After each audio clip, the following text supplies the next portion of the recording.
1 মাস পর যখন শুনি যে দাদুর বাড়ি যাওয়া লাগবে তখন তো তাড়াতাড়ি রেডি হয়ে বসে থাকার লোক আমি।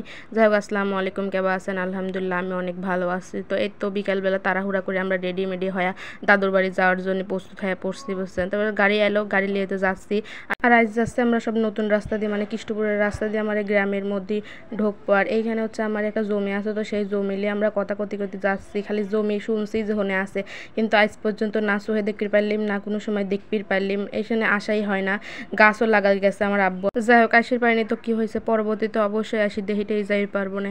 তো এই তো কৃষ্ণপুরের রাস্তা দিয়ে আমরা যাচ্ছিলাম। আর শুনতেছি যে এই জায়গায় নাকি ফ্যাক্টরি হয়েছে, মানে বিস্কুটের ফ্যাক্টরি। দেখেন এটি মানে আপনারা আদেও জানেন নাকি? আর যারা কৃষ্ণপুরে থাকেন যদি ভিডিওটা দেখেন তাহলে অবশ্যই জানাবেন যে এটা আসলে সত্যি ঘটনা নাকি।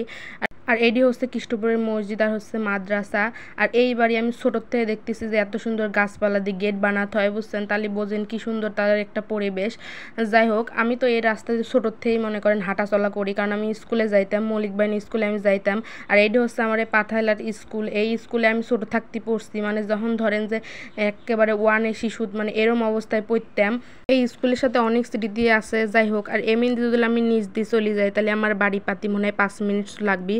আর দেখেন কত সুন্দর বাস আপনার ঘরের জন্য এনে রয়েছে, যদি কারোর বাস লাগে তাহলে জানাবেন। আর আমরা ফুবুর বাড়ি পার হয়ে যাচ্ছি, আমার আপন ফুবুর বাড়ি। এই তো বাড়ির চলে আইলিম। আর আইসি শুনতেছি নতুন করে নাকি ঘর ঠিক করছে, তো সে ঘর দেখানোর জন্য আইলিম, তাও দেখি অন্ধকার। করলাম ধূর এই দেহা বইলা, তাড়াতাড়ি বাইর হয়ে চলে আইলিম।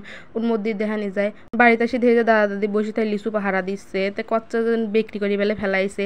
আগে এসে অগ্রিম টেহা দিয়ে গেছে। আমি করছি ওরে আল্লাহ তাড়াতাড়ি লিচু কি জন্য বিক্রি করে ফেলালো। পরে একটা লিচু পাইরি খাওয়ার চেষ্টা করতেছে, দেখতেছি কিরম আসলে সেই স্বাদ, মানে কাঁচা কাঁচা তাও মিষ্টি। যে পরবর্তীতে রাত্রি দাদির সাথে যাচ্ছিলাম যে দোকানে, দেখতেছি যে লিচু কিরম আছে না আছে। দেখেন কি পরিমাণে লিচু আইছে, সব কাঁচা কাঁচা।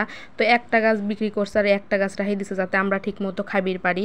আর এই যে পরে চলে আইলাম আমরা দোকানে দাদির দেহানির জন্য আর দাদির প্রেশার মাপার জন্য। যাই ওখানে আমার সব বান্ধবীরা কি সুন্দর করে শুইতে ছিল, তো সেইতে আমার বোন করছিল। আর আমার এই গ্রামের বাজারের দেখেন এনে দুধের মিল হয়েছে, আবার কত কিছু হয়েছে, মানে কোয়ার বাইরে। আগে তো তেমন কোনো কিছুই ছিল না, যা ছিল অল্প টল্প ছিল। পরবর্তীতে তো আমরা চলে এলাম যে ডাক্তারের দোকানে দেখলি দাদির জন্য। আর দেখেন আমি কলিম না, এনে মেলা কিছু হয়েছে, স্বর্ণকারও হয়েছে। তাহলে কি কব, মানে অনেক ধরনের যেগুলো যাবতীয় দরকারি জিনিস গ্রামে থাকা দরকার সেগুলো মানে সবই প্রায় আছে। যাই হোক, জেনে দাদিক থুই আমরা একটু জানি দাদা থাই দেখতেছিলাম যে কি করে না করে না, সারা কি করব, দোকানের মধ্যে তো আর হেনে হুনে যাওয়াও যায় না। তো হেনে আবার ডাক্তার ভাই আমরা দুই বোনে 2টা সিবির দিল খাওয়ার জন্য। যাই হোক, আমার হচ্ছে গ্রামে কিন্তু ভয়েস দিচ্ছি দাদুর বাড়িতে আসি, তো একটু মানে শব্দ টব্দ আসতে পারে, তো সেটা আপনারা ইগনোর করবেন।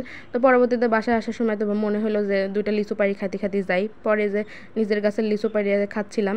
যাই হোক, আমার ভিডিওটা কেমন লাগছে অবশ্যই জানাবেন। তো আসসালামু আলাইকুম, আল্লাহ হাফেজ অ্যান্ড টেক কেয়ার।